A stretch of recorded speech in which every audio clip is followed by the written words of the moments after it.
Welcome to the Lead Well podcast. Around here, we believe leadership shouldn't cost you your peace, your well-being, or the parts of yourself you've worked so hard to reclaim. I'm your host, Trasetta Washington, leadership wellness coach and strategist, and my mission is to give you practical, actionable steps to help you reduce overwhelm, lead more effectively, and build a more sustainable rhythm for both your team and your life. Let's dive into today's conversation. Hey leaders, welcome back to the Lead Well podcast. Listen, if leadership is feeling heavier than it really should right now, this episode is just for you, right? You are leading, but at the same time, you're also fixing, filling in gaps, and having to remember everything.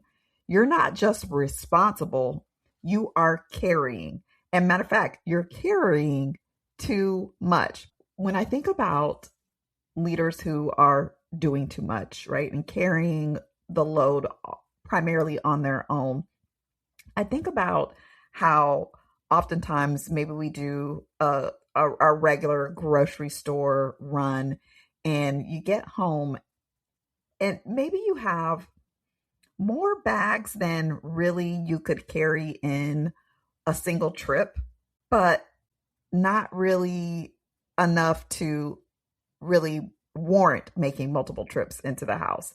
And so instead of actually splitting up the trips or getting someone to come help you, you try to carry all of the grocery bags in yourself in one trip.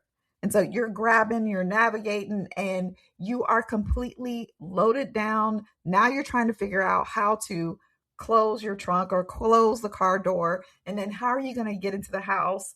Do you have to, are you going in the front and you're having to unlock the door? You're going through the garage door and you're trying to, with all these things in your arms and in your hands, trying to navigate opening the door and then trying to get through the door because you're so wide because of all the bags that you're carrying. That is what I think about when I think about leaders who are doing too much.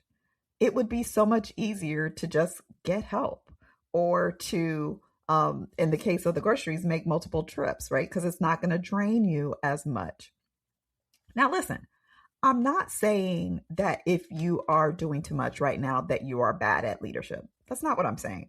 I'm just simply saying that in a system that keeps asking for more of you, more of your time, more of your energy, you can start to feel like if I let something fall, or even if you just set it down for a moment, that means that you have failed.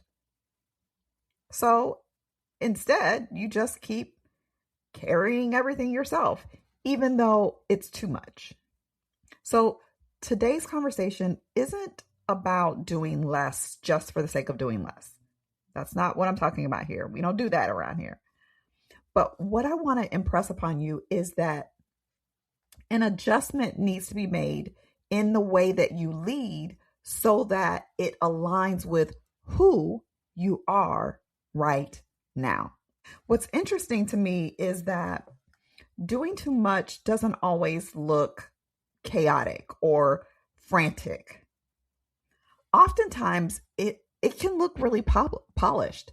It can look very competent, and it's also quietly exhausting. Other people may not pick up on it unless they're really close to you, but it's exhausting. And what you might start to see when that exhaustion sits in is you get irritated when things don't get done, quote unquote, right. You are mentally drained because you've got these, think about your browser tabs. You've got these constant mental tabs, these open loops that you're holding on to in your brain because you don't want to forget, right? Matter of fact, that is called the Zeigarnik effect or the nag effect. It is once you open up a loop or a mental tab, until you close it, you are draining mental energy. Not only that, you might even start to feel resentment towards your work or resentment towards those that you lead, and then you feel guilty about feeling resentful.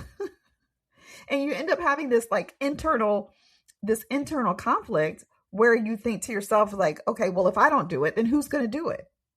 Who's going to get it done if I don't? Or you might even say something like, why is it that I am the only person who sees that this is happening, or that sees that this needs to get done, or sees that this is wrong? Listen, you didn't step into leadership for you to be stuck in survival mode. You probably wanted to grow professionally. You wanted to have a greater impact. And if we're really being honest, you wanted to make more money, right? But somewhere along the way, leading ended up turning into managing everything, which makes you then start to question, is it even worth it? I remember a few months ago, I was having a conversation with a leader who she was completely burned out, and she's fairly new to leadership. I want to say she's been in her leadership role, I think, for 3 years. And she's just like, I kind of want to just go back to being an employee because I just don't feel like it's worth all the trouble. Listen, the issue isn't leadership itself. It's the way that you've designed the way that you lead.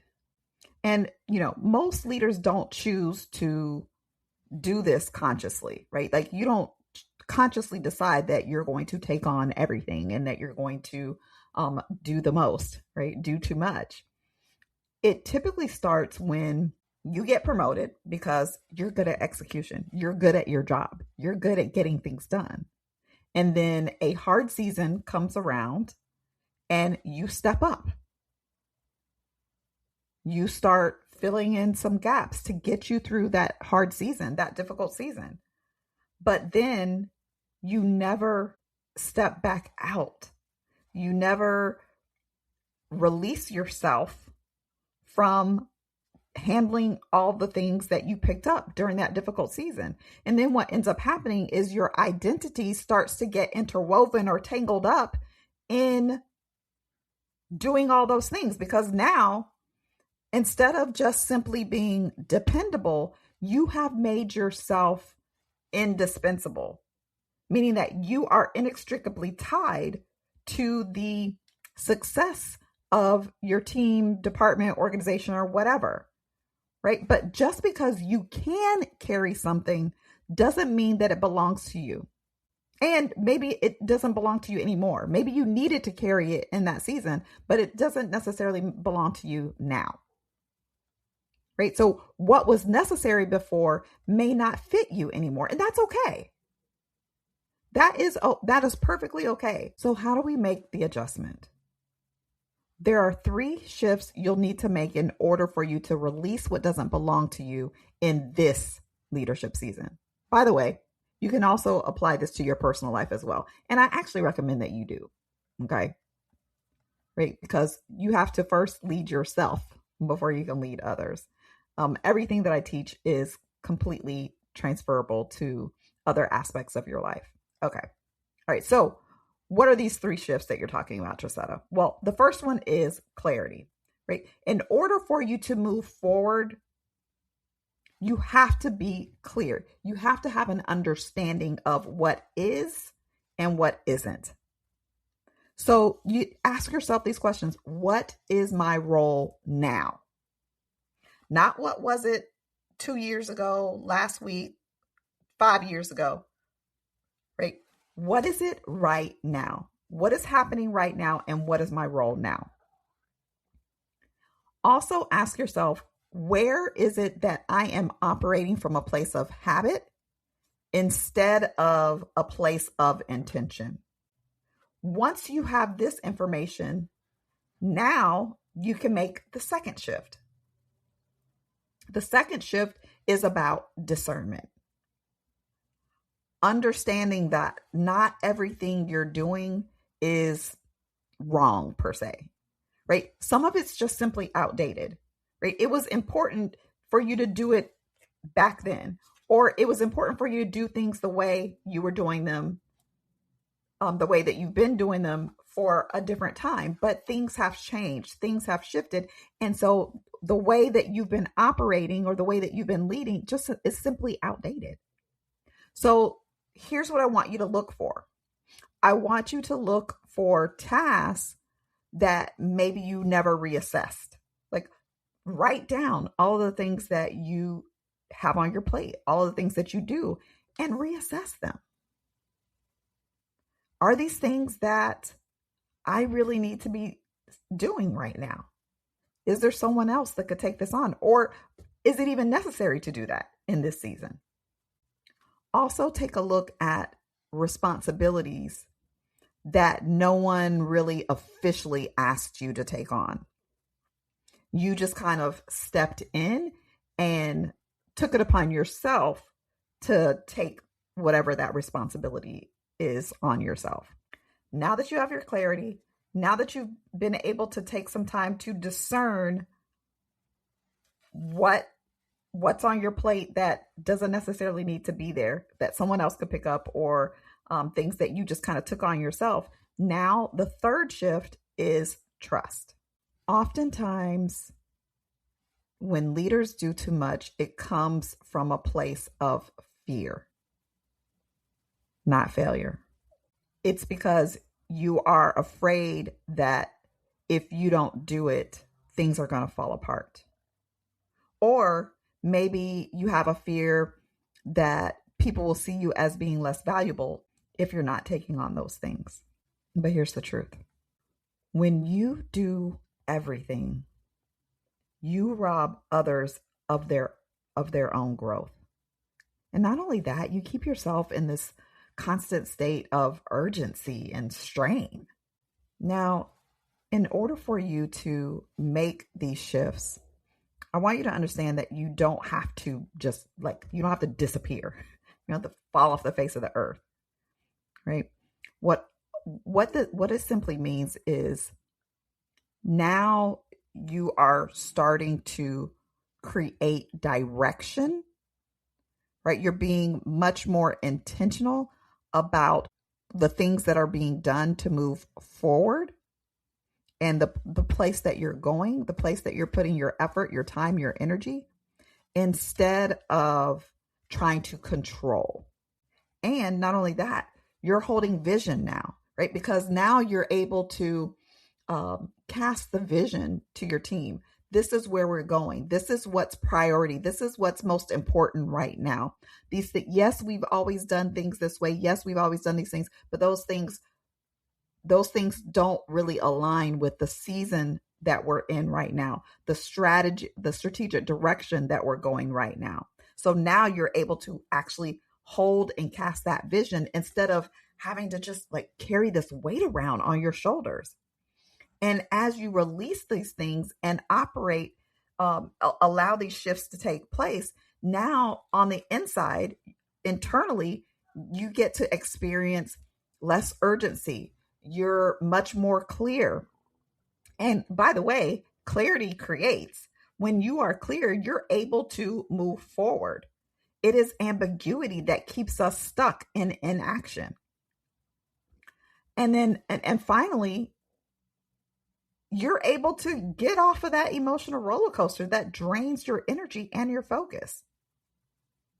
Once that happens, now instead of all of those negative emotions and having all of that draining you, you get to feel that leadership now is intentional, right? You're no longer operating from a place of reactivity. You're being very intentional, and you're grounded and steady in your leadership instead of constantly being strained. When you're strained, it is difficult to think straight.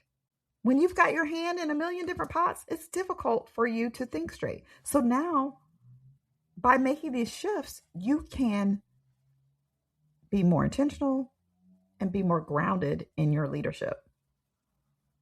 And I want to say this. Just because you release the things that no longer belong to you or what never should have belonged to you doesn't mean that you're going to lose influence. Actually, you end up regaining influence because of the clarity that you've expressed for yourself and for your team. So here's a question that I want you to reflect on. What is it that you are still doing that no longer fits this season of your leadership? For those of you who journal, I encourage you to grab, whatever tool you use to journal and to sit with that question and reflect and pour it out. But take some time to really sit with that question. And I get that letting go can feel very uncomfortable. It can feel very unsettling, even when it's the right thing to do. And, this kind of leadership shift really isn't meant to be done alone. And you don't have to do it alone. I want to extend an invitation to you to join me inside of the Lead Well Academy.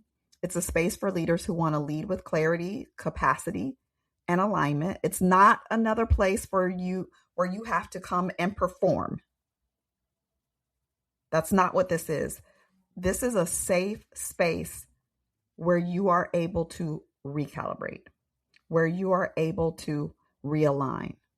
If you're ready for support to make this leadership shift in this season of your life, then head to the link in the show notes to join us inside the Academy. One final thought before I go. You don't have to stop caring in order to stop doing too much. You just have to lead from an aligned place. As always, take what resonates with you, leave what doesn't, and be gentle with yourself as you continue to lead. Until next time, lead well and live well.